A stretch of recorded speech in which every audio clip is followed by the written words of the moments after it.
Welcome to Sustainable Packaging with Corey Connors. Today's guest is my friend Holly Lichtenfeld, the Chief Growth Officer at Sustainabase. Hey, Holly. Hi, Corey. Thank you for having me today. I appreciate you taking some time. Your company is very interesting and very unique. I've never interviewed anyone from a company like it, and I'm excited to talk about that. But let's focus on first your background. What got you to Sustainabase? Great. So I am very passionate about sustainability and the environment. And so I've been working in the space for many years, over 20 years, in a range of sectors from renewable energy and electric mobility to natural products. And now in the last couple of years in carbon accounting and ESG. So I'd say a common thread has been working with companies to accelerate the transition to better business practices, healthier ingredients and materials, as well as this energy transition to decarbonization. So all the parts that get people to decarbonization. So the work I get to do now at Sustainabase really is a nice culmination of that because it gives companies this overall visibility into their operations through a lens of carbon emissions. And so it really connects with who I am and the fact that I believe strongly in this importance, obviously, of us to decarbonize and help companies and governments actually as well to do that. Oh, wow. Governments as well. That's excellent. Yes, we work with both. Corporations are really stepping up now, as are governments, but like we have a lot of focus on corporations, both private and public now. Excellent. Yes. So when you say a government, you're talking about like a local municipality, like Yeah. a county or potentially a state. Is that possible? Yeah. Okay, Yep. excellent. So what is Sustainabase? Can you explain it to the world here? Yes, absolutely. So it's a software platform that tracks and calculates scope 1, 2, and 3 emissions, as well as other important resources like water. So I don't know how much you've covered the scopes in your podcast. Should I explain Just, that a little bit? yeah, just briefly, and actually just talked about it in a podcast earlier this morning, but I think we need to do a deep dive into it, which is why I was so excited to have someone like you who's an expert in this field, because I am not yet, and I hope to be someday. But teach us your ways, my friend. Okay, absolutely. So what scope 1, 2, and 3 emissions are is they help to sort of create categories that are defined by something called the greenhouse gas protocol across a company's operations. So scope 1 are direct emissions. So if you think about those are the things that are the activity that is creating emissions that are like the fleet, an owned and operated fleet, and also the energy use, refrigerants, things like that that are used on site in a company's actual operations. Then scope 2 is purchased electricity, and scope 3 is basically everything else. So that is your supply chain, your waste, your business travel, your employees' commute. There's a whole range of things that are in that. And at Sustainabase, what we're focused on is with more companies needing to understand all aspects or definitely parts of these different scopes, there's a big issue where you can tell from the way I just described it that this data is all over the place. Yeah. Our systems have not been set up where people, even packaging, we can talk more about packaging data because that is an area that is not set up right now to feed into these systems in a really usable way. And so we as a company are focused on helping our customers to get our hands on that data. We map it, we automate as much of it coming in, and we just really focus on how do you get good data in so that you can make good decisions and report out verifiable good data. Can you give us an example of a piece of data that you would be interested in for these kind of measurements? Like if I was, let's say I'm a small consumer products group company shipping packaged goods to consumers.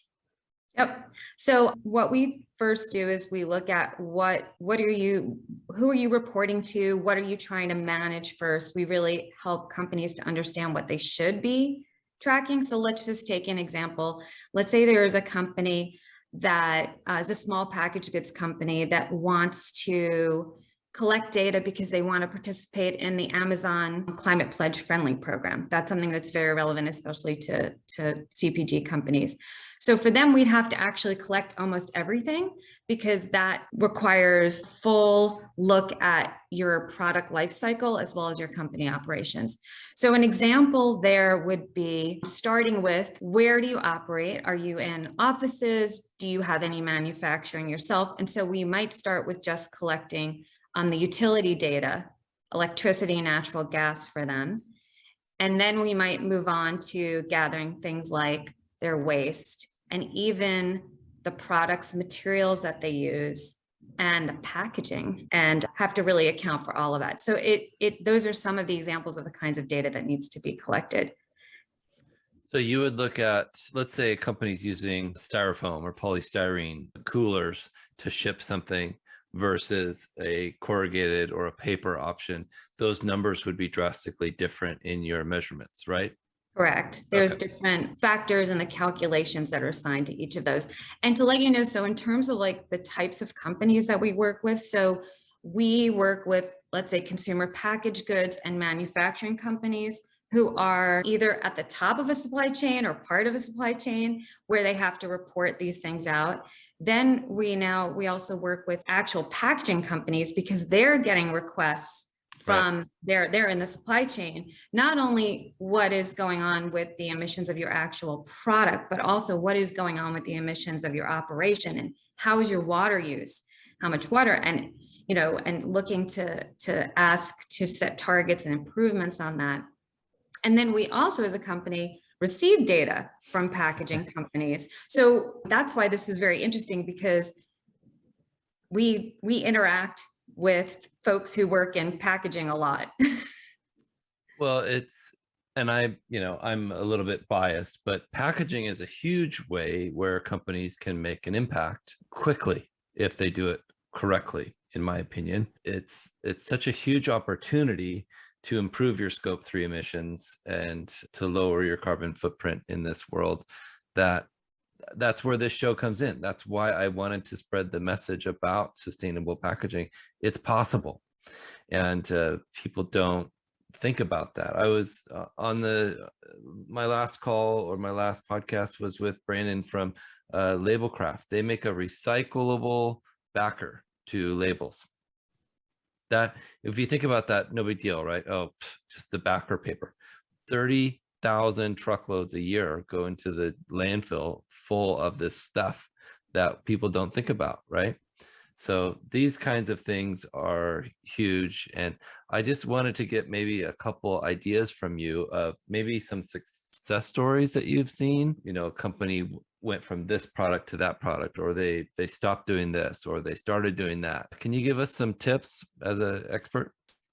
Yeah, I would say that some of the things, so some of our customers who are out ahead, there are those customers who are beginning their sustainability journey and they are at the point of getting their baseline measurement, because again, having to get this throughout their operation or for big segments of their operation probably wasn't what they were doing before. They might have just said, I'm going to do this sustainability project, and it was kind of done over there. And so they weren't really tracking. So I would say that there's a lot of companies at the beginning of their sustainability journey. And I think we're going to see more of those success stories, especially as there's so many more companies asking for it and asking packaging companies, their material supplier for innovation. They're showing them, hey, I did this analysis and you're a big part of my contribution. Let's work together. And then you're going to hear that. So it's sort of this like connected ecosystem. But I would say that one of our customers that I think is such a lead in this space is actually a furniture manufacturer. Their name is City Furniture. And they have really looked across their whole operation. So they have switched their owned and operated fleet from diesel to compressed natural gas, which is actually much more efficient. to renewable natural gas, and next they're going to go to electric vehicles. They have those in order. So that's their fleet. They just won an award for being the cleanest fleet, I think in the US last year, the greenest fleet. And then when it comes to their showrooms, they have an amazing system in place for energy efficiency. They're installing rooftop solar. They are engaging their utilities in utility programs where they get renewable energy. And on the packaging front, they've created a state-of-the-art recycling, sorting process on location, and they have some great data coming out of that. Wow, that's excellent. So they're sorting their waste, or they're sorting like the incoming packaging, the leftover stuff. Is that what you're saying? I think it might be the leftover stuff. Okay. I'm less involved like on the floor seeing exactly what they're doing, but on that front, I think it's probably their leftover stuff. And then they also, we're doing FSC in some of their product lines, they're moving in that direction, Okotex, all of that kind of stuff. So I like this idea of holistically looking at all aspects of your business and really moving true action forward. I think it's like a great model. Absolutely. Absolutely. So that's some great tips. I like that a lot. What about the sense of urgency here? I've heard different things and people are freaking out in different levels. When do we need to have our quote unquote stuff together in regards to scope? I think it depends on what aspect of scope 3 you're talking about. So Right. Somebody's scope 3 is somebody else's scope 1 and 2. Right. So what we are definitely seeing accelerating in terms of pressure is, so we work at companies that are at the top of supply chains, like I said, and in supply chains. So we are seeing the top of the supply chain getting pressure from investors, stakeholders, and consumers to go into this. So that is definitely happening. And then that is trickling down to people in the companies in the supply chain as well. And then they're at first getting asked to do definitely their scope 1 and scope 2, and then starting to push into scope 3. So it is here. I am hearing from customers that they're seeing it in RFPs that they have to contractually. Really? Yeah, there's actually a piece on our blog that I've written that talks about the 3 C's of supply chain. So it's the carrot, the conversation, and the club. Yeah. And wrote that a while ago, and it's definitely amping up. So it's that you are seeing some engaging in conversation saying, we really need you to do this. We see some doing carrots where maybe I'll give you a little more placement at my retail, or, whatever it might be. And then there's starting to be more club where it's like, it's in a contract or it's in an RFP. So, and we're definitely seeing that come down, and we get a lot of our customers sending us, this customer just sent a request, we're seeing this. So we're on the ground really seeing that amping up. Do you think that, and that's really interesting, do you think that companies will be provided with some kind of a score that will be common knowledge? Here's the problem. Nobody knows what carbon is. They don't understand it. Oh, we reduced our carbon footprint by 2 tons, or whatever the nominal number is. You can make something up and people would be excited. How are we going to explain to consumers and frankly to companies when they're doing a good job? You know what I mean? Is there a way to like provide, say, you're 5 stars or you're 3 stars, you better get going, something like that? Yeah, well, there was, so we're coming from a place where those who did their greenhouse gas emissions inventories just did it and they reported it, and those people were out ahead. Now where we're heading toward is, especially because the Securities Exchange Commission just put out some proposed rulings around climate disclosure, we're heading toward more things where certain companies might need to get their data third-party verified. So almost like you think about a CPA with accounting data. So we're just at the beginning of that, and it feels like it's kind of picking up, and that won't apply to everybody. There's an understanding that that's a hardship for smaller companies to then hire somebody, to do that. But we're definitely seeing a trend, and I think that gets more at the point that you were saying, Corey, about like, what does it mean? Is it valid? Was it done correctly? I mean, we do everything to the greenhouse gas protocol, which is like the best the good accounting practices for carbon, and you want that. And we have a very great approach to documenting what we've done. So we're setting everyone up, whether they will ever have to, or tomorrow we'll need to verify it. But I think that's kind of what you're driving toward is it's going to take a while to get there, but this is going to become much more common, just like regular accounting has become a very common and known and sort of trustworthy process. It's built in. We're definitely heading there with this as well. That's exciting. And Sustainabase can help with those measurements, right? That's the whole point of this, right? That's what you guys do. Correct. So maybe that's something you could help develop, is some kind of a score, like, a letter grade or something that people know what it means and relate it to this. Correct. Yeah, absolutely. That'd be great. Cool. So what can consumers do to be more sustainable? And that is such a great question. And I've been invited to speak at a few, even though we mostly as a company focus on corporations and businesses. There's a lot of people interested in that. So I'm going to share with you when I get invited in. I was just invited into a very large company to speak to them about that. So what I like to say about that is that for us, just like we at Sustainabase are mapping these companies and showing them where their hotspots are and where they should focus so they don't run after something that's not going to have a lot of impact. So if as individuals, we think about our sphere of influence, where we have the most impact and where we have the most, both we can impact the system and also where we're creating the most emissions, almost like our individual hotspots. Yeah. So there's a great resource called Rewire America, and they're talking about basically electrifying the country. And they highlight as individuals, like our big emission purchases, it's our cars, it's our HVAC systems, it's our dryers, it's our water heaters. So they really talk about like how as a system and individuals, we have to start thinking about those, and that would have a big impact. And then also in mass, when we do things like what we're purchasing, but it's not individual purchasing, right? Because a lot of that is if the system is going to only give you certain things you can buy, it takes a lot of consumer effort to say we want to change, right? But we can start to move some things forward with our money and our purchase decisions. Yeah, I like to say vote with your wallet, and that makes a lot of sense. And I agree with you. It's what anybody can do.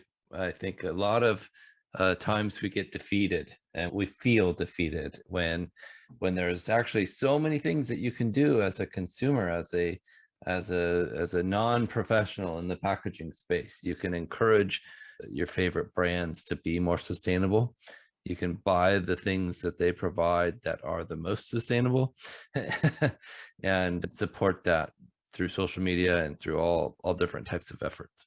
Excellent. Yeah, and I think that's there's two parts also to that point. So one is part of our sphere of influence is the companies we work for, changing from within, joining our sustainability, groups, and really trying to move that forward at our own companies.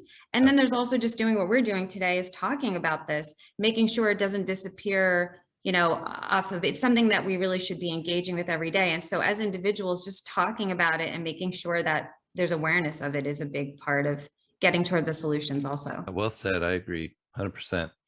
I think oftentimes I'll hear stories from people saying, my company didn't recycle, so I started a small recycling program in the break room, and it was very successful. And so all the other divisions are doing that now. And you think about that, how it just kind of takes hold across the world and makes a positive impact. Or you joined a beach cleanup, or you started your own beach cleanup. There are things that every single person can do to affect positive change, I believe. Yes, and I just heard an interesting podcast or story. It was something that someone was sharing the data that for people who get down and feel sad about what's going on with the environment, exactly what you just said, going out and doing something in nature, a beach cleanup, any of those things is statistically proven to make you feel better. You're with other people who care, you're doing something that makes you feel good. So that is really good for the world, and it's really good for us as individuals also. Yeah. Yeah, on your next hike, bring a reusable bag and fill it with any trash that you find along the way, and you'll feel better because you'll take it back and you'll recycle it. And that's a good feeling. You'll get outside. There's all the positive things there in one day. Excellent. Absolutely. Yeah. So do you feel like there's some positive changes coming? Do you feel like that companies are really embracing this, not because they have to, but because they want to and they know it's the right thing to do? I think that I'm an optimist, and we do need to move faster at speed and scale. I think some of the good things are, what gets me excited is when I'm talking to companies, it's like everyone at every level is having to engage in this. So Yeah. I'm talking to people in operations, and like we said, of course, people in packaging and people in financial control. I mean, this used to be a siloed thing. And Yep. so, yes, I think there are some companies and some people at companies who are passionately engaged, and whether they were before or they're seeing it now that it's being put in front of them. And there are some people who, are not as engaged and doing it because they have to. Sure. But whatever the case, we're creating this connectedness where we all are becoming more aware of it, and we're needing to care a little bit more about it because it's becoming like an objective or an important goal of the organizations that we work for. So I'm hoping we're going to start to see more action and more like examples of great stories that we can share of more and more companies as they do the tracking like we do, and then they get into action. And then what we do is we show them through the system, you did this and it improved it this way, or maybe it didn't improve it as much as you wanted, so you have to switch it a little bit. And what an excellent measurement, right? So to be able to have that primer to go off of is so invaluable for anyone, but especially for a company that's trying to meet these goals. There's a lot of doom and gloom. I oftentimes will interview people and they're super, negative about things. So I'm glad to see you are like me and very, very positive. Let's do this. Yes. Can you tell us a story about a company you worked with or a project you worked on where you felt like, man, we made a huge impact with this one? Let me think of a good one. Yeah, so I'm going to give an example of a food manufacturer that we work with. And upon doing their assessment, I think one of the big surprises, because what we do is we highlight the hotspots again, is how much attention they needed to pay or should be paying to refrigerants. Because the interesting thing about refrigerants is they might not be a large expense or part of your world, but they have very high global warming potential. If anyone reads Project Drawdown, it's like their number one solution is to stop leaks from refrigerants. It's something Wow. we don't think about.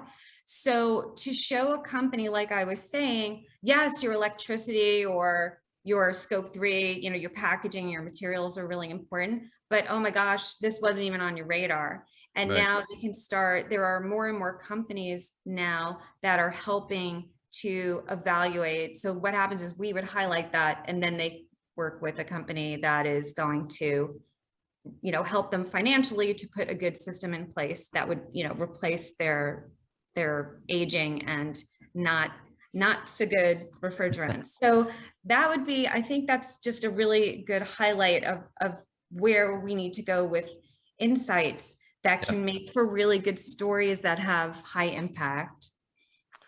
Yeah, that's such a big deal. I wouldn't have thought of leaks in a refrigerant system.